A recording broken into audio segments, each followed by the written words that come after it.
Bom dia, gente, sejam bem-vindos. Estamos no capítulo 17 de Mateus, dia lindo por aqui, só iniciando, né, gente? São 7 horas da manhã e já está um solzão. Pense. Que seja um dia de bênção, um dia de glória, um dia que nem a gente vai ler aqui no capítulo 17 hoje. Nossa, hoje eu acordei e vim. Na verdade, eu até ia lá pra piscina, mas lembrei que provavelmente está fechado.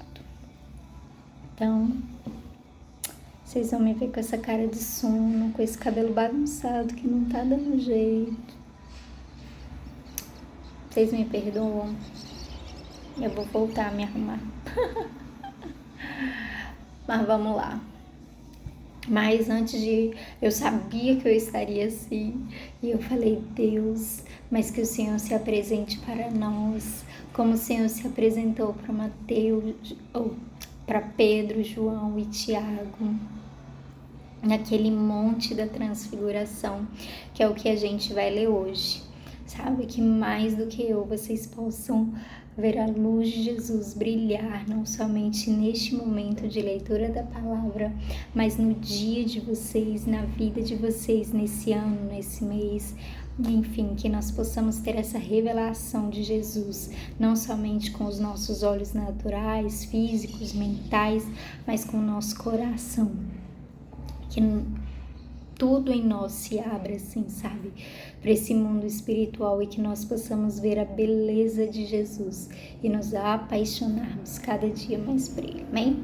Então vamos orar. Amém, Jesus, obrigada pelo dia de hoje. Nós apresentamos diante de Ti a nossa mente, os nossos olhos, os nossos ouvidos, que tudo se inclinem para Ti, que nós fiquemos impressionados com o Senhor, assim como Pedro, João e Tiago ficaram e nunca mais foram os mesmos, nunca mais voltaram a ser como eram antes. De tamanho foi a revelação que o Senhor deu para eles a respeito de quem o Senhor é.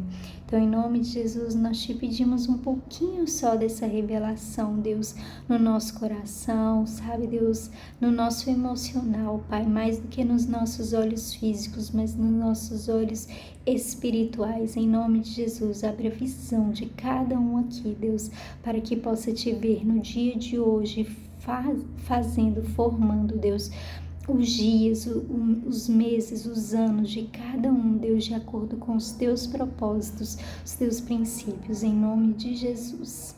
Amém? É isso. Acabou. Vamos lá. Então vai dizer assim: 6 dias depois, Jesus foi para um monte alto, levando consigo somente Pedro e os irmãos Tiago e João. Ali eles viram a aparência de Jesus mudar. O seu rosto ficou brilhante como o sol, e as suas roupas ficaram brancas como a luz. E os 3 discípulos viram Moisés e Elias conversando com Jesus. Então Pedro disse a Jesus: como é bom estarmos aqui, Senhor. Se o Senhor quiser, eu armarei 3 barracas neste lugar. Uma para o Senhor, outra para Moisés e outra para Elias. Enquanto Pedro estava falando, uma nuvem brilhante os cobriu e dela veio uma voz que disse: este é o meu filho querido, que me dá muita alegria. Escutem o que ele diz. Quando os discípulos ouviram a voz, ficaram com tanto medo que se ajoelharam e encostaram o rosto no chão. Jesus veio, tocou neles e disse: levantem-se e não tenham medo. Então eles olharam em volta e não viram ninguém a não ser Jesus. Quando estavam descendo do monte, ele lhes deu esta ordem: não contem para ninguém o que viram até que o Filho do Homem seja ressuscitado. Então os discípulos perguntaram: por que os mestres da lei dizem que Elias devia vir primeiro? Ele respondeu: é verdade que Elias vem para preparar tudo, porém eu afirmo a vocês que Elias já veio e não o reconheceram, mas o maltrataram como quiseram. Assim também maltratarão o Filho do Homem. Então os discípulos entenderam que Jesus estava falando a respeito de João Batista. Gente, extremamente importante essa passagem. Sabe por quê? Porque aqui estavam os 3 mais altos profetas do Antigo, os 2 do Antigo Testamento e Jesus, então, da Nova Aliança. Mas a estes 2, em especial Moisés, era dado toda a credibilidade. Era dado, cara, ele nos entregou a lei e todo mundo seguia o que a lei dizia, o que Moisés dizia, o que Elias profetizou. Elias foi muito forte para a sua geração. E Deus falou que ele, aqui o discípulo até comenta ali a respeito desse Elias ter sido trasladado. Em primeiro lugar, ele sequer morreu. E aí eles têm essa noção de que Elias devia vir primeiro, e Jesus fala que Elias inclusive já veio, que era João Batista. Mas tem uma parte, gente, tá tendo uma obra do lado da minha casa, que eles 6 horas da manhã eles fazem tanto barulho. Mas enfim, voltando ao muito importante para tudo, essa parte é essencial. Porque Deus aqui, enquanto tá os 3 ali reunidos e tá todos os outros 3 discípulos do lado de fora vendo aquela imagem, vendo aquela transfiguração, Moisés e Elias normalzinho, Jesus brilhando com todo o brilho que podia existir. Então os 3 ali reunidos, se abre uma nuvem e vem uma voz dizendo este. Tanto que quando aí eles fogem que nem cachorrinho, se esconde quando ouve a tal da voz. Já viu o cachorrinho quando soa um trovão bem alto assim, que ele vai para qualquer lugar assim e se esconde debaixo da cama, da mesa e fica ali. Foram os 3. Parece, a impressão que eu tenho deste capítulo é essa, que eles estão os 3 ali, meu Deus. E aí aquela voz fala este e este, eu não sei quantos aqui já estudaram português, mas quer dizer este que é esse que está próximo, que você está conseguindo, tem acesso ali neste momento. E aí, este é o meu filho amado que me dá muito prazer. E Deus falou isso em 3 diferentes momentos para Jesus. E aí, quando os discípulos então abrem os olhos, eles veem apenas Jesus. O que isso então representa e é para nós? Esse é o meu filho amado. Pedro tinha acabado de ter uma revelação a respeito de Jesus, da qual não foi revelado por carne ou sangue, da qual ninguém tinha dito antes. Deus ainda não havia dito, a menos ali no batismo, de João Batista, que a gente nem sabe quem estava presente, mas enfim, Pedro tinha acabado de ter. 6 dias depois, Jesus então os leva para este lugar, leva Pedro, Tiago e João, que eram irmãos, o João, que era o amadinho ali de Jesus, e Tiago, seu irmão, e esses eram os mais próximos de Jesus. Então Jesus decide se revelar sobre ele para aqueles discípulos amados, e Deus vem e eles eram judeus, nas quais seguiam as leis, e Deus vem com essa revelação. Deixa eu falar, a lei de Moisés acabou. Agora, este é o meu filho amado, em quem eu tenho muito prazer, e não somente isso, este é o meu filho querido, que me dá muita alegria. Escutem o que ele diz. Ponto. Não é mais Moisés, não é mais Elias. Agora é este. E aí, Jesus vira e fala, mas não contem nada até que eu ressuscite. Beleza, vamos continuar, senão não acaba. Quando eles chegaram perto da multidão, um homem foi até perto de Jesus, ajoelhou-se diante dele e disse: Senhor, tenha pena do meu filho. Ele é epilético e tem ataques tão fortes que muitas vezes cai no fogo ou na água. Eu o trouxe para os seus discípulos a fim de que eles o curassem, mas eles não conseguiram. Jesus respondeu: gente mais sem fé. Até quando ficarei com vocês? Até quando terei de aguentá-los? Tragam um menino aqui. Então, deu uma ordem, o demônio saiu e no mesmo instante o menino ficou curado. Depois, os discípulos chegaram perto de Jesus em particular e perguntaram: por que foi que nós não pudemos expulsar aquele demônio? Jesus respondeu: foi porque vocês não têm bastante fé. Eu afirmo a vocês que isto é verdade. Se vocês tivessem fé, mesmo que fosse do tamanho de uma semente de mostarda, poderiam dizer a este monte: saia daqui e vá para lá. E ele iria. E vocês teriam poder para fazer qualquer coisa. Mas esse tipo de demônio só pode ser expulso com jejum e com oração. Então aqui Jesus estava falando que eles precisavam crescer no entendimento espiritual. E como é que a gente cresce no nosso entendimento espiritual? Oração e jejum. Era necessário mais oração e jejum para que eles pudessem ter mais fé. Essa fé que move montanhas. Essa fé do tamanho de um grão de mostarda que faz qualquer coisa, né? Que você possa imaginar. Por quê? Porque é o nosso entendimento a respeito do mundo espiritual, que é muito mais do que o mundo real. Talvez aqueles discípulos ainda ficassem com medo, né? Ou ficassem enquanto estavam ali, eles estavam de fato de coração, tanto que a impressão que eu tenho quando eu leio que eles chegam perto de Jesus é que eles estão também frustrados. Poxa vida, a gente, né? Tentou Jesus, desculpa, porque Jesus olhou para eles, deu uma bronca, raça de incrédulos. E eles estavam tão frustrados quanto Jesus estava com eles, e eles perguntam: poxa, por que a gente não conseguiu? A gente tentou, a gente, né? E aí Jesus fala sobre isso, e Jesus fala que eles precisavam crescer no entendimento do mundo espiritual, crescer em fé. E isso é feito através do jejum e da oração. Bom, continuando, um dia os discípulos estavam se reunindo na Galiléia e Jesus disse a eles: o Filho do Homem será entregue nas mãos dos homens e eles vão matá-lo, mas 3 dias depois ele será ressuscitado. E os discípulos ficaram muito tristes.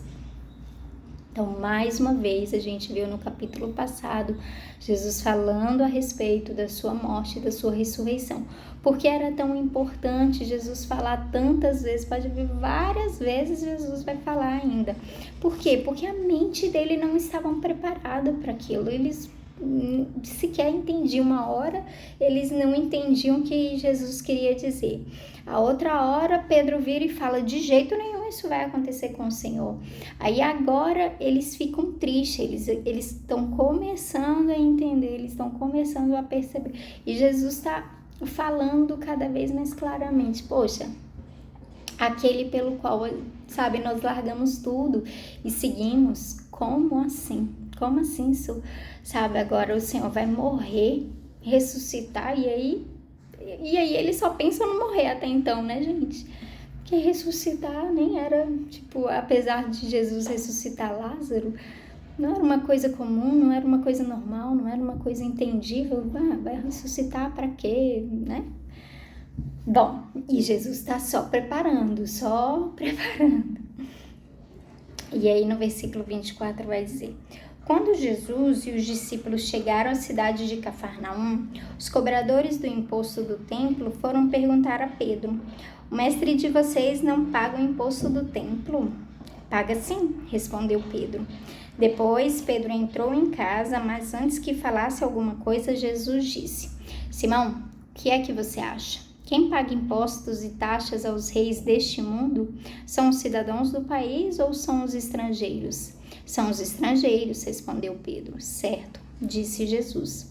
Isso quer dizer que os cidadãos não precisam pagar, mas nós não queremos ofender essa gente. Por isso, vá até o lago, jogue o anzol e puxe o primeiro peixe que você fisgar. Na boca dele você encontrará uma moeda, então vai e pague com ela o meu imposto e o seu. Então aqui eles estavam sendo governados pelo Império Romano, né? Mas eles estavam dentro da propriedade deles, eles estavam ali em território israelita, judeu, né? E parecia injusto eles terem que fazer aquilo, pagar para aquele povo, né? Usufruir dos bens, das coisas deles. Mas é isso, eles acabaram colonizando aquele ambiente, aquele território. E Jesus fala o que é, né? O que é lícito fazer. E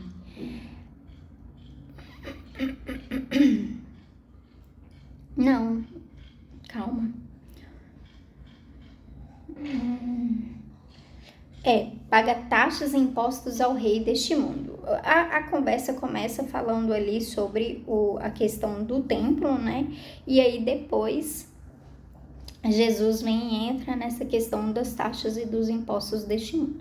Para eu não errar, eu vou continuar falando nessa linha, tá? Mas, enfim, depois a gente estuda melhor a respeito disso.